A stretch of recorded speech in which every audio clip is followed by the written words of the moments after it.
konsep penting dalam kehidupan bermasyarakat, termasuk dalam konteks warga negara di Indonesia. Tak ada kewajiban warga negara telah diatur dalam Undang-Undang Dasar 1945 serta berbagai peraturan lainnya. Hak warga negara bisa diartikan sebagai semua hal yang diperoleh atau didapatkan seorang warga negara baik dalam bentuk kewarganegaraan maupun kekuasaan. Sementara kewajiban ialah hal-hal yang wajib dilakukan sebagai anggota masyarakat. Umumnya kewajiban merupakan hal yang harus dilakukan agar bisa mendapatkan hak kita. Jenis-jenis dan hak kewajiban negara. 1. Hak atas kewarganegaraan. 2. Kesehatan kedudukan dalam hukum dan pemerintahan negara Republik Indonesia. Yang ketiga, hak atas pekerjaan dan penghidupan yang layak bagi kemanusiaan. Yang keempat, hak dan kewajiban bela negara.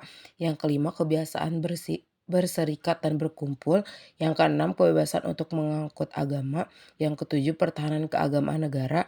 Yang kedelapan, hak atas peduli. Yang kesembilan, kebudayaan nasional Indonesia. Hak warga negara berdasarkan Pancasila. 1. Berdasarkan sila pertama, bentuk berhak memeluk agama dan kepercayaan sesuai pilih dan keyakinan masing-masing. Yang B-nya berhak beribadah dalam agama dan kepercayaan yang dipilih. Yang kedua, berdasarkan sila kedua. Yang ke-1, berhak mendapatkan keadilan di mata hukum. Yang kedua, berhak mendapatkan kehidupan layak diperlakukan secara adil di masyarakat.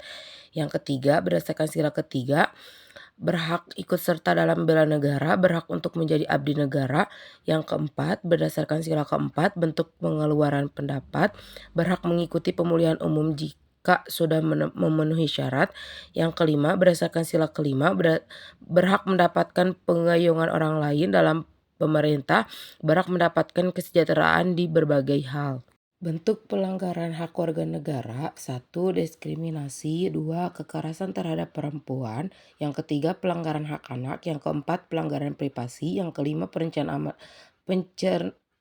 nama baik. Yang keenam, pelanggaran lingkungan. Yang ketujuh, pelanggaran HAM. Yang kedelapan, kebebasan pendapat. Yang kesembilan, pengelakar kekuasaan. Yang kesepuluh, ketidaksejahtera akses kesehatan dan pendidikan. Faktor penyebab hak dan kewajiban warga negara. 1. Sikap egois atau terlalu mementingkan diri sendiri. Yang kedua, rendahnya kesadaran berbangsa dan bernegara. Yang ketiga, sikap tidak toleran. Yang keempat, penyalahgunaan kekuasaan. Yang kelima, ketidaktegasan aparat penegak hukum. Yang keenam, penyalahgunaan teknologi. 4. Dan hak kewajiban warga negara. Yang ke-1, menciptakan keadilan. Yang kedua, membangun toleransi. Yang ketiga, mendorong partisipasi demokrasi. Yang keempat, menjaga ketertiban dan keamanan. Yang kelima, mendorong pembangunan masyarakat. Yang keenam, mendorong solidaritas. Untuk pelanggaran kewajiban warga negara, yang ke-1, tidak membayar pajak. Yang kedua, melanggar peraturan perundang-undangan. Yang ketiga, melakukan perbuatan anarkis. Yang keempat, melanggar lalu lintas. Yang kelima, tidak menjaga persatuan dan kesatuan bangsa. Yang keenam, tidak mematuhi hukum dan berlaku. Yang ketujuh, tidak saling menghargai dengan hak orang lain. Yang kedelapan, melakukan aksi terorisme. Yang kesembilan, korupsi. Kesimpulannya, hak dan kewajiban merupakan bagian penting dalam kehidupan sebagai warga negara.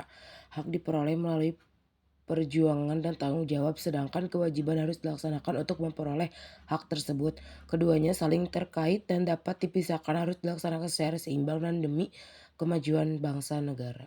Saran, hak dan kewajiban harus dilaksanakan secara seimbang untuk mencegah ketimpangan negara, dan warga harus komitmen dalam pelaksanaannya.